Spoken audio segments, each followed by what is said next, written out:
We are delighted to present you the Inspiring Ideas webinar series. My name is Anthony Hopper. I'm an Alumni Relations Officer here in Trinity Development and Alumni, and I'm delighted to host this episode of our Inspiring Ideas at Trinity series. In this webinar, we'll be discussing a very interesting topic that is the commercial determinants of health. And now I'd like to introduce you to our speaker. Norah Campbell is an Associate Professor of Marketing in Trinity Business School and a Fellow of Trinity College Dublin. Her research is in the commercial determinants of health, identifying and measuring the ways business activities, supply chain, taxation, lobbying, marketing, product design, and public relations can impact our health. So I'd like to welcome Norah. Thank you very much for joining us, and I'll hand over to you now. Hello, everyone, and a special thanks to Trinity alumni and especially Anthony, who I learned a couple of weeks ago I actually taught. So many of you I might have taught before, or some of you I might have taught before, and so I'll be asking you about certain things that are along the journey since you've graduated. So Anthony, I'll put up a PowerPoint slide if that's okay. Can you see that? Yeah, that's working. Excellent, great. Um, yes, as I said, I have worked here in Trinity Business School for the last 17 years. And back in 2018, I was in a zoo in Portugal, and the hippo exhibit, the hippopotamus exhibit, was sponsored by Nestle. So I was going into the hippo exhibit and I was looking at this, and my little kid was following the lines of kind of what does the little girl eat and what does the hippo eat. And as you can see, the little girl eats balashas and gelatos and lasagna, and while the hippo eats fruit and vegetables. So it was interesting for me because Nestle was the biggest food producer in the world, packaged food producer in the world. And this was an interesting ad for me because it was halfway between a nutrition campaign and a sponsorship and advertisement for the zoo. Um, and as many of you who have graduated in recent years probably now, when the rubber hits the road, you start to see the difference between theory and practice. So, in theory, I knew because I am a lecturer in marketing about media literacy and advertising campaigns being manipulative. So, I knew, for example, that I had to eat 5 pieces of fruit and vegetables a day and not drink too much alcohol, avoid junk food or use it as an occasional treat, etc.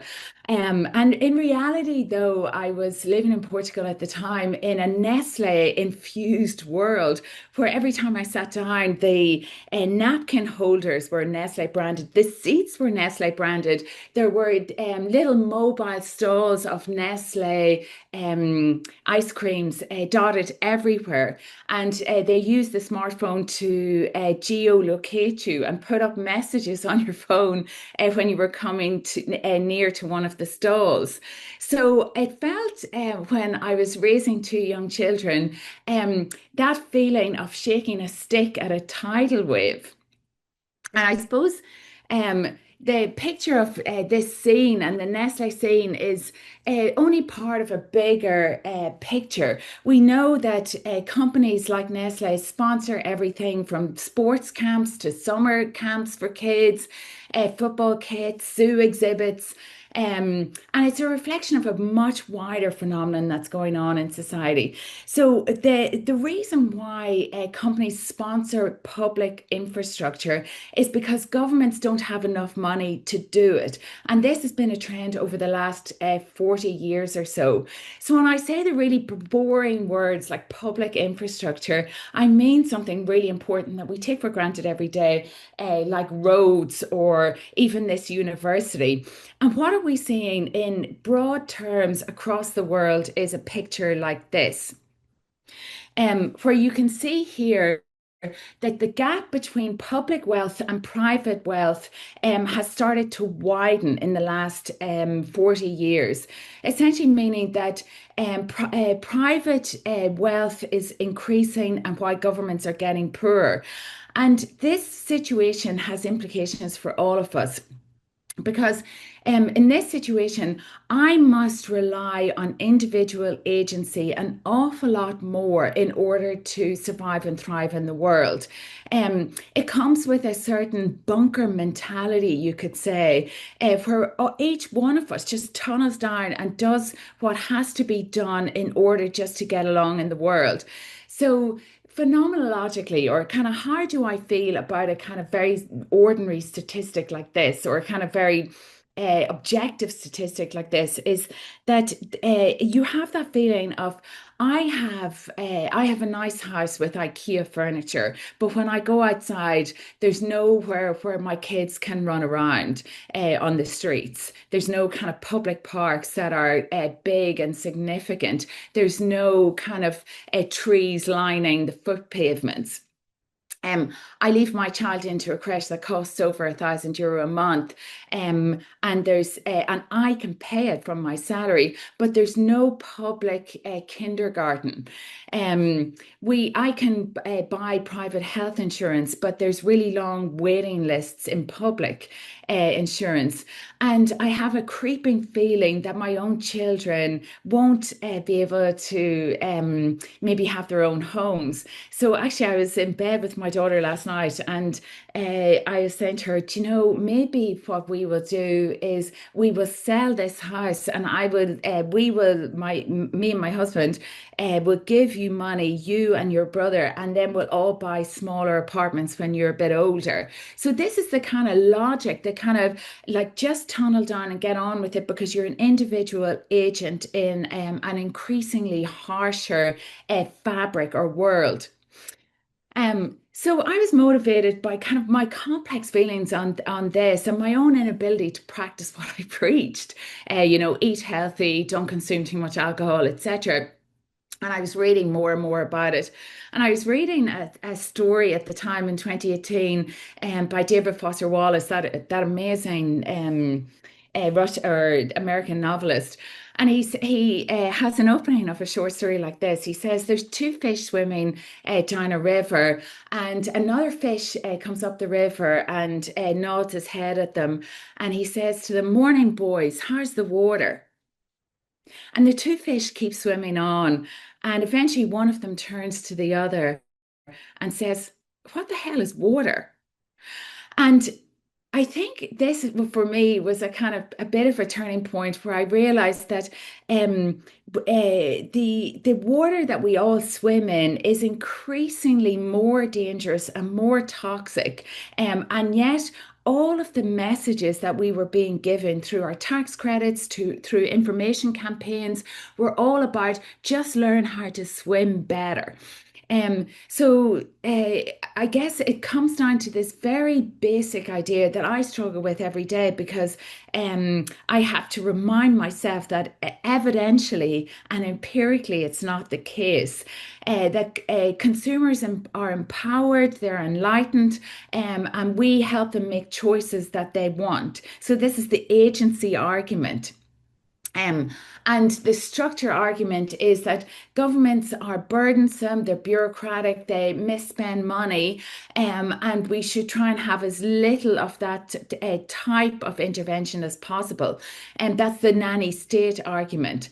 So I came across then, when I was reading a lot on this, a new area of public health research called the commercial determinants of health. And it started to ask, what is the link between my health and the commercial practices that so-called health harming industries were engaged in?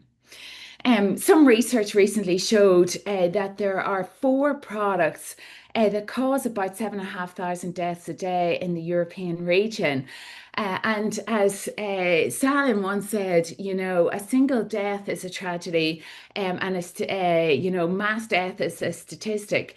But I could see in my own family death, morbidity, comorbidities that came from excess alcohol consumption, junk food consumption, And I was starting to put these pieces together that maybe it wasn't just family genetics or family failings, or, I wish my sister didn't eat so much food and I have to be so overweight, etc. And I could see that it was still, though, a massive leap for me of kind of do businesses force consumers to consume things that aren't good for them? I wonder if you can guess or can think of what those four products are. Probably most people will recognize that there's a long-standing link between tobacco and various types of cancer. Recently, emerging research showing a really strong link between alcohol and a lot of diseases, including cancer. And at the moment, this very week in July, the government in Ireland is about to postpone public health labelling of alcohol to include a message to say that there's a link between alcohol consumption and cancer, and a really strong alcohol industry lobby that I've seen in action, lobbying politicians to say, do not apply this warning label. Junk food, or so-called ultra-processed food. Ultra-processed food has been the category or the term that has been used in recent years to replace the term junk food, and I'll talk about it in a second. And it's been linked with 32 different types of disease. And what I find very interesting when I read the epidemiology, or the kind of population level medical studies on ultra-processed food, is that it is not just correlated with obesity and overweight, but a host of other diseases. So that, I can be skinny, which I am, eat loads of junk food, and be at a heightened risk from things like frailty. So, bone density loss, muscle density loss, dementia, Parkinson's disease, cancer, a lot of other things that maybe don't manifest so visibly on the body, but has presented me with a heightened health risk, and lots of other people, of course. And then finally, fossil fuel.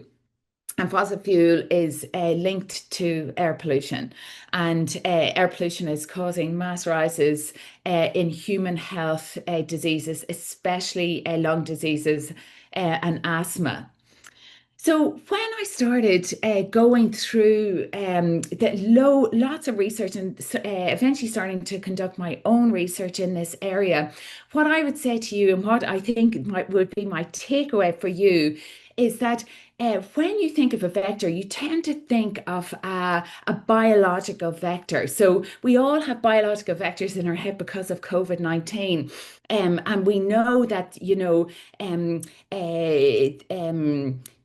the kind of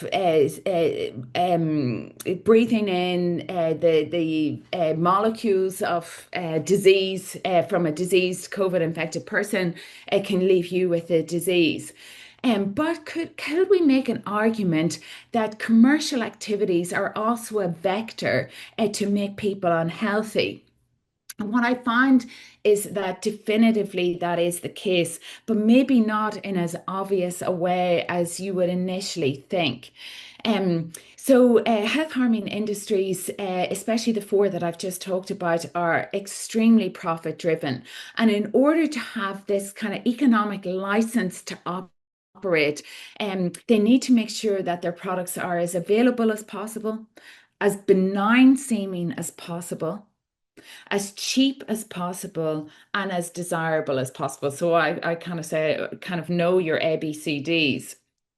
And when we think about how things are cheap, desirable, available, benign, when I ask you to close your eyes and think about, that type of image, most people have this image in their head, and they think we need to save this child from this environment.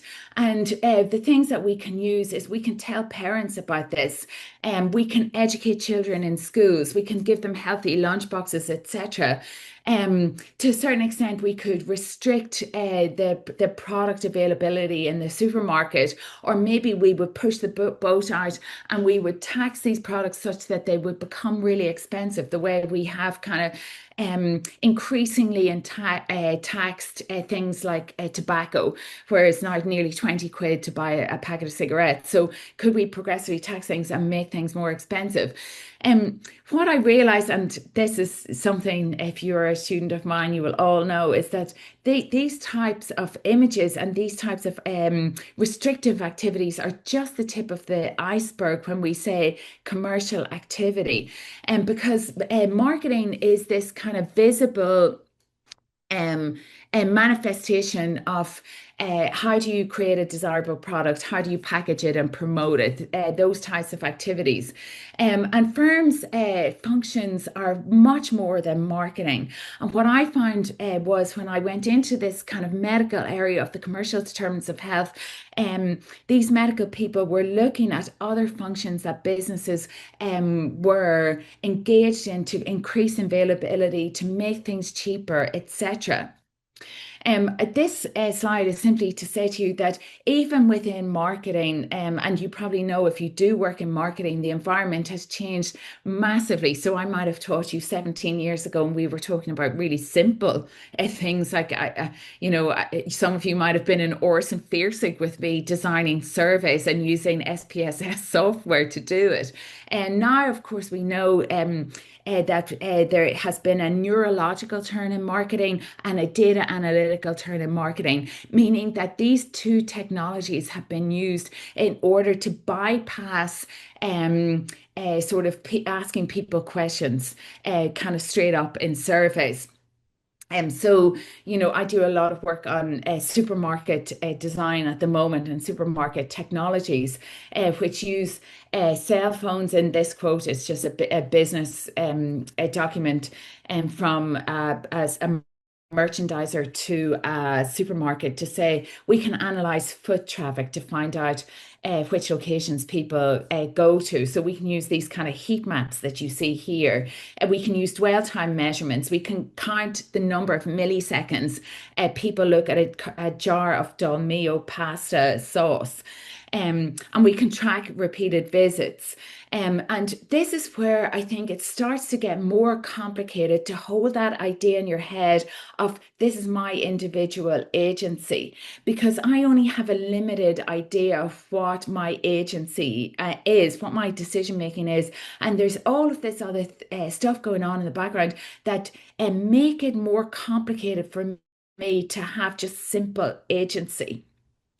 So, for example, 2 or 3 months ago, and worked for another supermarket study, I went into my local Dunn stores and I counted the number of times the brand Monster, which is a very high energy and caffeine drink with 17 spoonfuls of sugar is inside every can of Monster. I counted the number of times Monster was available in this particular supermarket. I wonder if you can guess. It was 7 times. And this correlates very well with psychological research that retailers know, which is decision fatigue or psychological decay. So basically, it means that I'm really strong in saying no on the first decision, and then there's a decay rate. So by the time I get to the seventh intervention in my decision matrix, it means that I'm much more likely to purchase the product. I I have a teenager now, and he was away last week, so we snuck in to do up his room and to just take the crap out of it, and move the bed. And there's just like behind his bed, like a wall of Monster cans. So again, it's going back to this thing of kind of my inability to practice what I preach. This idea that I don't have this control. Like agency is a kind of locus of control. I don't have this locus of control, especially over teenagers. I guess what I find then that yes, the marketing environment has become more sophisticated with this neurological turn, neuromarketing and data analytical turn. But what I began to see was that marketing was in a much bigger environment. Any of you who has studied first year marketing or first year business and management with me will know Michael Porter and maybe have a Michael Porter Bible under your bed. He is the guy who in the 1970s but began to understand that organizations, businesses compete in two environments, a market environment and a non-market environment. And the market environment is stuff that we kind of default know and the intelligent public out there knows about of kind of how do we kind of shape consumers, competitors, suppliers, etc. What's less known is this non-market environment that businesses, industries compete very strategically and put a lot of resources into. How do they work with journalists? How do they work with regulators in government?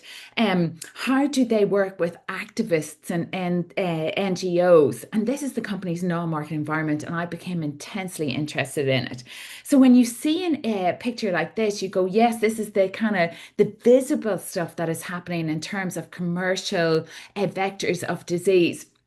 But what else is a health harming industry doing?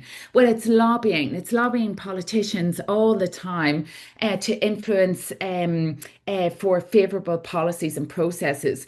It has a marketing department, of course, but it also contracts public affairs or public relations to seed grassroots stories, especially into newspapers, into documentaries that you see on television, into earned media where it seems like just I've had this idea that this is, my opinion on Monster. It does a lot of work in regulatory affairs, especially in regulatory capture. So we know, for example, that in Ireland, nearly 10% of our politicians go through the revolving door. That means that they exit ministerial posts or TD posts and then work in businesses, especially in public affairs, so that they're able to guarantee access to their new employer to the halls of government. In education, so they work really hard in education, and maybe I'll give you an example in a second. They work with research and development to direct state taxpayers' money to health harming product development. Maybe one of the examples I could give here is Borbia, which is our kind of state or semi-state food research and export aligned agency. So a number of years ago, it did this research called Billion Dollar Baby, where it went to China to conduct ethnographies on breastfeeding mothers and on people who were transitioning into infant formula in order to come back and inform those American, principally American, but also French-owned conglomerates in Ireland on how to increase their kind of their business capacity for this Chinese market. And they work very hard to avoid tax. So, for example, Kerry Group, one of our big export oriented food producers in Ireland, paid an effective tax rate of under 2% last year. So there's a lot of work in kind of how do you craft an environment where you pay as little as possible. My own research, for example, has recently looked at the sugar, the lobby against the sugar tax in Ireland, where, for example, lots of lobby groups came together to stop or to attempt to stop the Irish government imposing a tax on high sugar drinks. We knew from international research that taxing sugary drinks was a really good way to lower people's consumption of it. We have huge dental problems in Ireland. I do too. Dental decay from sugary drinks, as well as a host of other diseases. So I looked at the lobbying, for example, from Lucasade, that was recommending the exemption of sports drinks, as they're designed for elite performance and not for general refreshment. So these types of attempts to frame the product that these brands were selling on the shelves targeted directly at teenagers and children as something that was only for elite performers. Since the 1970s, we could see in our research that companies were doing two things. They were acting to be the solution of kind of, we are reducing sugar, we are partnerships with young people in sport, etc. And so this was their kind of overt, kind of public facing lobbying. And then they were also doing what is known as creating policy dystopia. So they would work really hard behind the scenes to try and convince governments to say, you know, a sugar tax policy will threaten employment. There's been absolutely, like, since a very rigorous and massive sugar tax, there has been no impact on employment in Ireland. The policy is regressive. Smugglers will increase illicit trade. You see this as a big argument against, for example, health warning labels in alcohol right now this week. The policy acts beyond its jurisdiction. So that means, governments are nanny state and they're creating overreach. You don't have enough evidence. So you can't say the sugary drinks cause obesity. The cost of compliance would be too high. And obesity or any other disease like alcoholism is complex and multifactorial. So go after kind of low-hanging fruit like education initiatives first, and don't be annoying us with making the product more expensive or less available. I think that today we know that the environment, this water that we swim in, that is invisible, that we've ignored for too long, is the science that is emerging from neurology, psychiatry, epidemiology, endocrinology, all of this kind of medical research showing the impact of ultra processing on the body is really bad for our health collectively. So up until the 1990s, we had processed food. So processing is absolutely what we should be doing in order to guarantee loads of good food into supermarket shelves. So processing are things like dehydrating stuff, tinning stuff, in order to make increase the shelf life of things and make things cheaper for the consumer. We absolutely need to do that. But since the 1990s, there has been an absolute exponential rate of technology development to make products on our supermarket shelves known as hyper palatable. How to design products that are so tasty that it is impossible to have kind of a 30-gram bowl of something or a kind of like a handful of kind of crisps or something.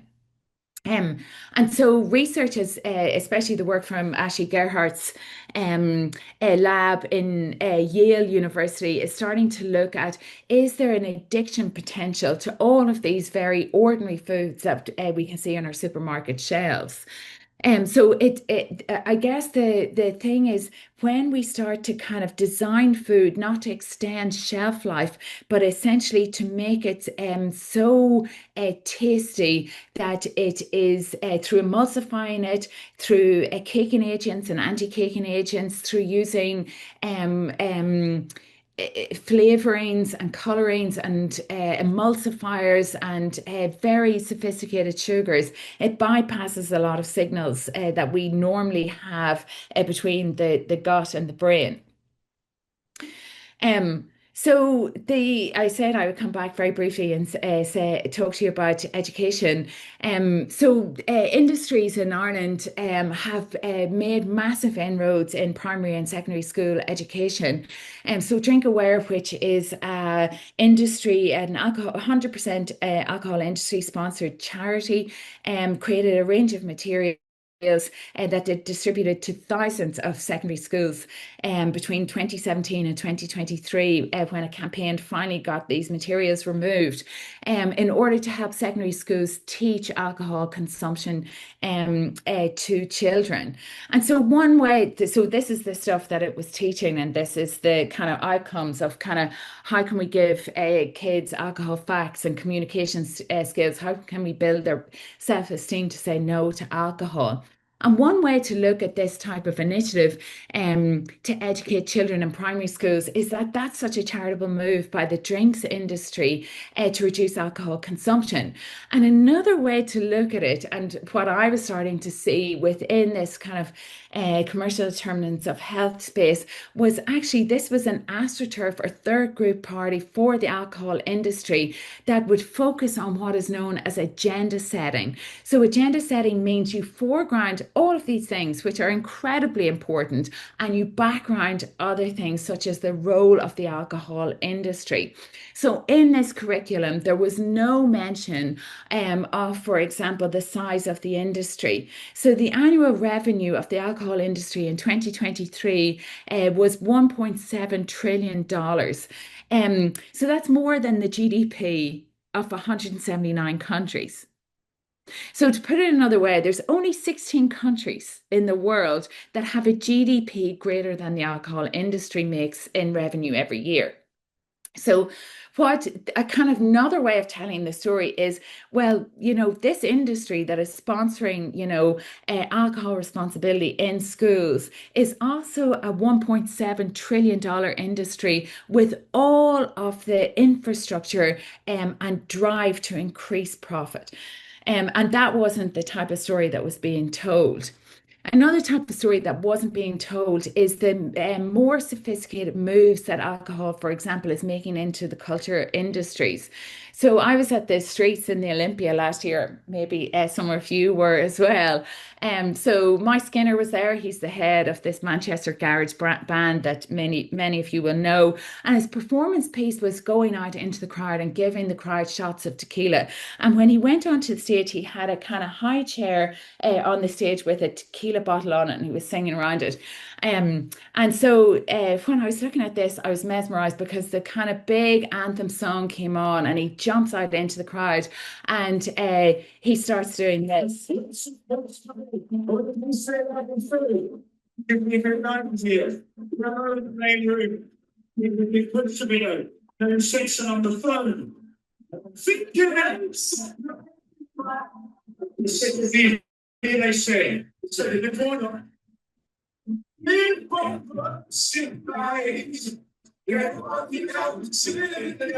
He's the West Beckley. Green and blue. Freeze his world skin. So I say, free my needs to. Right on with the plan. Listen. So I love Mike Skinner, and I love the streets, and I love that song. And the tequila that he was handing out was 1-800 Tequila. It's owned by the Beckman family, which is the biggest tequila producer in the world. So I said that again. And this tequila group, this big alcohol firm, sponsored the one of Mike Skinner's songs on his new album. And I suppose what I want to say here is a very important distinction between a grassroots drinking and hedonism and kind of a pleasure of youth. And when I look at this, I go, it's so brilliant to be young, and young people need to go and have as much fun as they possibly can. And this kind of then really calculated, kind of very sober people within a conference, room saying, this is what we're going to do, and we're going to make this happen. In order to kind of instill into people a certain brand at a certain moment. So what I see here is the corporatization of hedonism and pleasure, which absolutely is the kind of the distinction and the problem. And certainly something that is systematically happening everywhere, this kind of co-optation of pleasure. So to sum up, I want to, if Anthony gives me another minute, I hope, I want to describe this as the bigger system problem. This is Anna Gilmore, a professor of public health in Bath, and I really recommend this video if you want to know more. And she talks about how profits are privatized and the risks are socialized. So you have these kind of entities like alcohol, ultra processed food, etc. And what they do is they have a drive to keep sales up and costs down in order to increase profit. That's business 101. Um, and with this profit, they are able to mold norms, like what I've just shown you, which makes it easier then to go into regulation, to go into lobbying and saying, this is what people want, relax, it's okay. How do people think this is dangerous? It's just culture, it's just norms. And in doing so, they increase the availability, the cheapness, the desirability, and the benignness of these products. Which in turn means that the costs are externalized to government, so that our public purse then pays for the results of our diseases that come from these entities.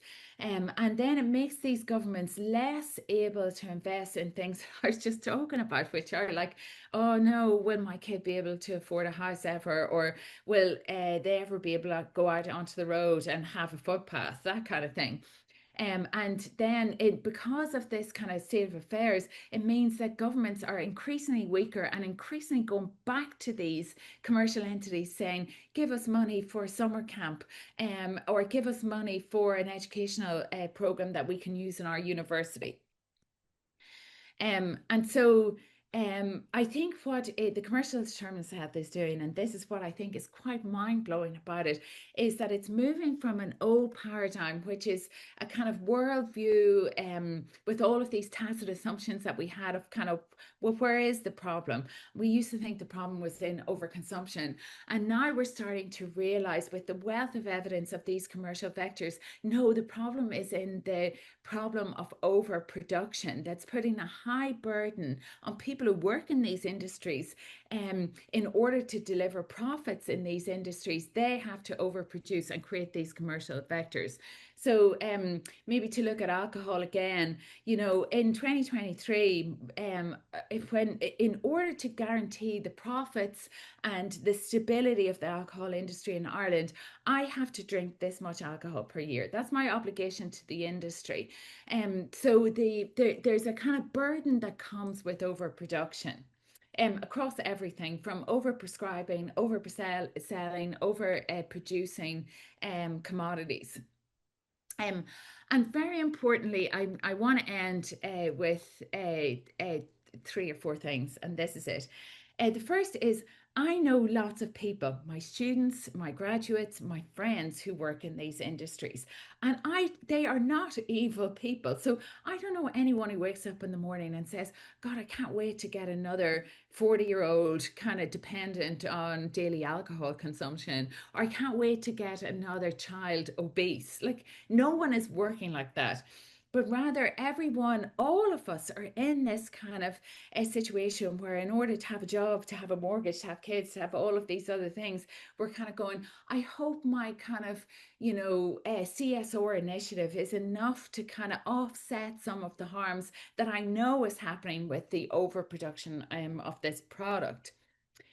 So we have to go after the ball, not the players. So I'm very anti kind of, oh, here's a bad person, or here's a bad CEO, or here's a bad even brand or company. But what we have to do is force governments to create better incentives and better disincentives in order to level the playing field and make it easier for all industries to do less better. And there's only three levers that are there. So the problem might be complicated, but the solution is so simple. We need to make things more expensive, but we also need to use those taxes to subsidize better things. So we need to massively and radically subsidize fruit and veg, organic food, so that it will drive more people who are so brainy and brilliant into that type of industry. we need to change the proximity. So we need to kind of make it more difficult to access health harming products in order to drive people into kind of more healthy products. And we need to change the time. So we need to make it more the availability of these products in a much more narrow timescape, whether it's changing licensing, availability laws, etc. So system change, I think most people have this idea of system change of kind of let's have another kind of, little or not little CSR initiative, etc. And I suppose from a commercial to terms of health perspective, it's much more laser focused on, no, we also need to clear the ground in a certain way to make it easier and better and more desirable for people to do less. Yes, do less better with better products. Um, and that is the system change that we need. So, Anthony, thank you for your time. I went over. You'll have to edit. I'm sorry. You're grand. Thank you very much. It was a very highly informative talk and a lot in there. I felt like I was back in a lecture with you again, but thankfully I don't have to do an essay or an exam on this, so that's nice. I don't have to remember everything.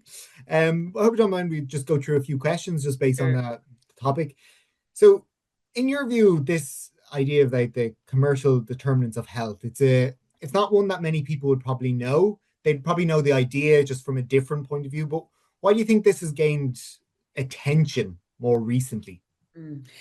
Anthony, that's a great question. Like, why is this becoming more and more in people's mind? Yeah, I think a number of things that, first of all, I think that there's been an explosion of popular literature on ultra processed food. So I think, as you probably know, like you didn't know that term maybe yeah, 5 years ago. You just saw it as junk food, food yeah. high in salt, sugar, saturated fat.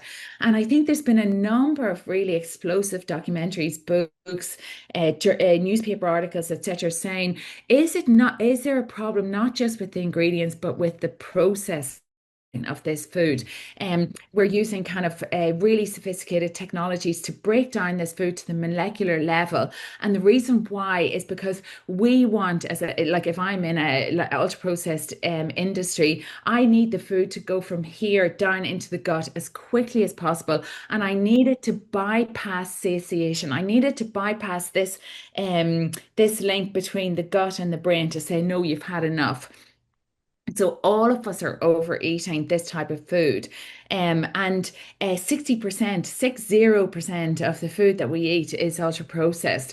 And I think, Anthony, that has shown possibly to everybody that it isn't just kind of we need to get rid of something that's really small here. The kind of pervasiveness of something like ultra processed food shows us, oh no, it's not just about tinkering around the edges and doing something within the kind of, oh, make it kind of, remove it from advertising to children or something like that. We now realize that it is a real and present and massive danger to us.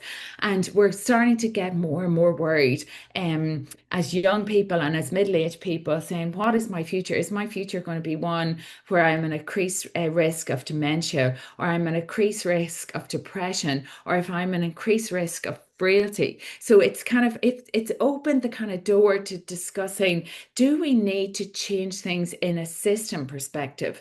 And I think that's why we then start to realize, in order to do that, we are going to have to change the industries that do that. And I think people are inching towards asking this question: does that mean that it affects my job? Does that mean that it affects my profession?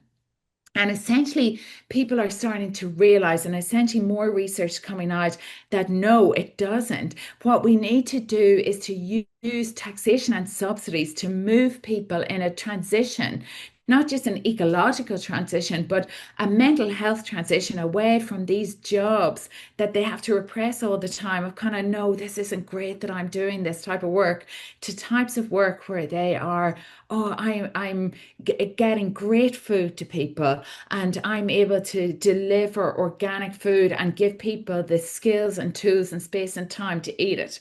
And those are the new jobs of the future. Okay. Yeah, very interesting, obviously, and we'll obviously watch the space and see what comes of it. But you mentioned obviously the sugar tax on the soft drinks that I remember when it came out a few years ago, there was a big fuss over it. Is there any other examples in relation to public policy that were successful in reducing commercial harm that people may not realize is actually within this space as well? Yes, yes, and Ireland has been a kind of pioneer in standing up and saying no, we're going to do this. And even when they had massive lobby against them in terms of industry influence, so we were the first country in the world to ban indoor smoking in public spaces, and then the first country in the world to ban smoking in kind of car spaces where children were.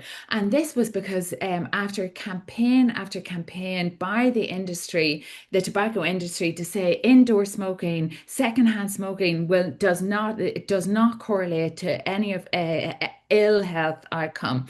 And the government listened to the science and said, yes, it does. And we have to ban it. And they came up against massive pressure not to.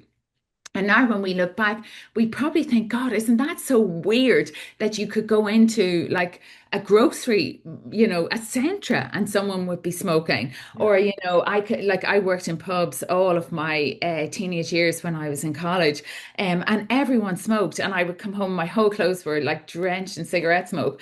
And now, when you go in, like you go, and it's not perfect at all, but you can. It has though that initiative has a massive impact in health outcomes, much more than education campaigns. So you can tell people not to smoke till you're blue in the face.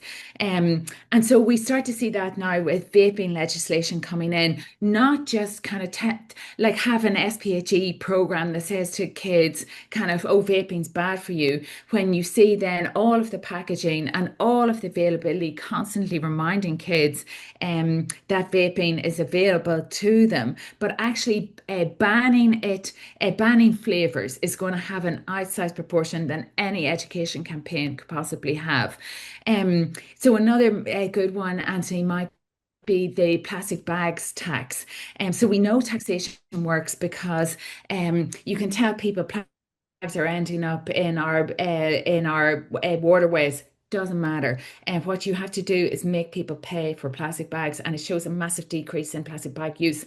And yes, it's inconvenient. And yes, there was a massive lobby against it. The way you now see a big lobbies happening around alcohol, to stop, for example, alcohol labeling. So, we had a public health alcohol bill in 2018 by I'd like 10 years of work to try and get this quite modest bill in to ban alcohol advertising in a 500-meter radius of schools, for example, or to make alcohol less visible in places like Centre, where you have to go into a little kind of area now instead of being bombarded with alcohol straight away.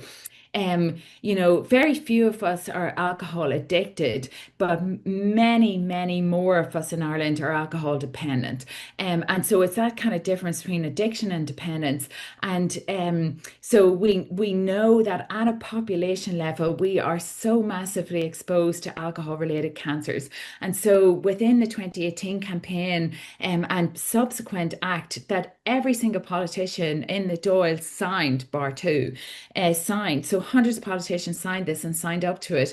And one of the things was we were going to put labels on ads to say that there's a link between drinking this and cancers. So basically, we knew from research that this wouldn't stop me drinking, probably wouldn't stop you drinking, but what it would do, it would stop my 14-year-old drinking as Yeah. much. Yeah. So these alcohol labels work to denormalize alcohol. They don't work if you're already drinking, basically. So it was a chance to that we were throwing into the future to our kids to say, okay, they might drink a bit less than I did. And so that campaign now, this week, has probably there's going to be an announcement by government next week to say we are postponing alcohol labelling as a result of a massive industry lobby that I've seen firsthand come to this talk, come to that talk, go like former politicians who now work in the alcohol industry in talking to our politicians about don't do it, it's going to be terrible for exports. Okay. Yeah, no, because obviously it's interesting now, especially the younger generation, so my generation below, where the rise in non-alcoholic versions of drinks have come so much more popular. So Yeah. it would be interesting to see if that does come out, and then what will be the result in a few years' time. But obviously, there, a lot of the talk you mentioned, there was a very much a corporate versus government and public policy. So just to bring it more to the individual level, what role would you say does like choice architecture, so like product placement, the marketing, the convenience, and some of the images you showed play in the individual decisions, and how can we become more aware of it? Yeah, it's a great question, and it's one that I'm increasingly and provocatively saying, don't bother. Okay. I think to myself of all of the evidence that is on my table to show that um, actually individual frames of kind of nudging people this way or kind of nudging them towards healthier choices. A big meta review, oh, maybe in 2022, Anthony, showed that this type of nudging has null or negligible effects. Okay. So actually, we've been kidding ourselves that we can nudge people into making slightly better choices. And actually, what all that has done is detract from our time and energy, our resources away from these bigger moves that we could do that change the environment for everyone and make it kind of for everyone that the burden of the choices that they make is less heavy on them. So we know, for example, looking at 30 years of policy in the UK on obesity, a couple of researchers looked at 30 years of obesity policy and said, when you place really high burdens on individuals, like campaigns to eat 5 fruit and veg a day, healthy eating messages, apps that you can go into a supermarket and see, kind of how many calories are in something or how much sugar, etc. This type of thing puts vigilance and a kind of the burden of decision making onto individuals. We can see from psychological research that this is called decision stacking. So yes, like in an individual way, you could say to me, Nora, don't hang on a wee second. You could say to me, Nora, why are these in your drawer? Like you know that this is crap and it's bad for you. Um, and I like so one in every 10 decisions I'm making are kind of poor decisions like this. But my problem is that I'm making 200 decisions, food related decisions a day. So even if like 90% of my decisions are kind of good for me, I am constantly going to fail. And so what this research, the kind of bigger part of the research showed that if you make this stuff more expensive, and if you use that money in order to subsidize for this stuff, if you make this stuff kind of available in a cart outside the business school and make it cheap, I'm more likely to eat it rather than to say, Nora, I wish you could use this app better, or I wish you could, understand that you shouldn't buy this, or just kind of make a decision not to have it in your office. So I would say that what we need to do, Anthony, is not to kind of say to people, here are ways to hack the environment and to kind of make things better for you. But what you need to do is to start thinking of yourself less as a consumer in this bunker mentality of kind of just keep myself healthy, just keep my family healthy, and to start getting a bit more angry so that when a politician knocks your door or when your local councillor knocks your door, that you start to move from a consumer into a citizen and say, hang on, guys, why is it that you have postponed alcohol labelling? Why is it that you don't tax Coca-Cola or Danone or Nestle in this country when they advertise to my children? So because all of these companies have tax write-offs, so we have to be able to ask those type of questions rather than to kind of say, "Oh, the blame's on me because I haven't kind of learned enough about this environment." Okay, that's interesting to change the perspective to think of everyone rather than just yourself in this regard, because it obviously will Yeah. impact everyone else. Yeah. Probably have time for one more question. So, what do you see are the sort of biggest challenges and opportunities in addressing commercial determinants of health in the next sort of decade, would you say? Yeah, so I think the biggest challenge is the frame of mind that people are in. And this for me is the biggest challenge when I talk to politicians, policymakers, or mothers, that everyone thinks to themselves, why can't people just behave better? And why can't people just be more responsible? And you try and say to them, like, do you know, across so many metrics, we as human beings have become more and more and more responsible. You know, I pay my mortgage every month. I turn up to work every day. You know, I do all of these things that are indices of responsibility. And yet I'm eating more and more junk food or drinking more and more alcohol. So is it a kind of collapse in my willpower in just these kind of niche areas? Or is there something to do with the might of the industry? Um, I think kind of changing that frame of reference is going to be so hard because industry has been so good at framing it as this is just normal behavior. It's your fault. There's only a small minority of people that are engaged in devious behavior or deviant behavior. So you see this, for example, in the gambling industry in Ireland. There's such a strong frame of kind of, oh, don't worry, we have, you know, maybe 3% of gamblers that develop a problem, whereas we know there's a difference between addiction and dependency. So anybody who's gambling is probably, or I shouldn't say probably, I don't have the evidence for that, but has a high exposure to dependency. And the industry is dependent on that dependency. Um, and I think when you look at kind of the history of these industries, for example, the fossil fuel industry in the early 1990s designed a measurement tool called carbon footprinting. So BP, British Petroleum, created this carbon footprint metric that we all kind of now know. It's the water that we swim in. Oh, what's my carbon footprint? What's your carbon footprint? As a way to deflect and detract from industry overproduction. So those type of lenses through which we understand the environment are so entrenched and so deep within us that will take 10 years to change from overconsumption and deviant behaviors to the crisis of overproduction. And I think the opportunities, Anthony, are happening and they're now, and they do make me really hopeful. So, for example, in Trinity, there's a lot of work going on at the moment by my colleague who's just in the room opposite me here on what does a degrowth economy look like.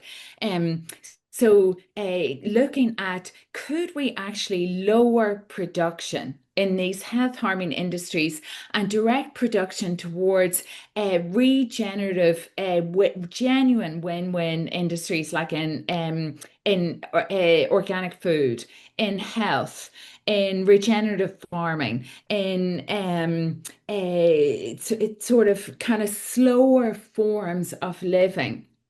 And what you find from the degrowth economics is that it's possible. And what you find from the degrowth psychology is that it creates this amazing kind of psychological and health benefit if we live our lives in a slower way. And yes, we are running up against accelerated forces of AI, accelerated forces of overproduction.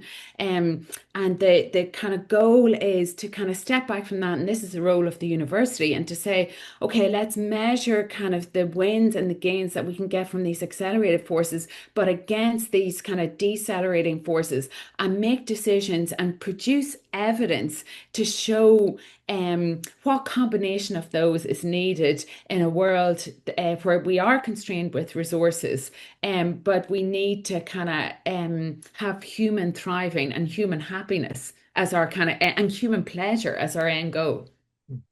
Well, obviously it'll be interesting to see what happens in the space over the next while, but unfortunately we'll have to leave it there. We could probably talk about this for a lot longer. So I'd like to thank you, Nora, for your highly informative talk, and I hope some people take some interesting points from it. We're thrilled that you could speak with us today, and thank you very much for being generous with your time and expertise. I'd also like to thank my colleagues in the alumni office for making this webinar possible.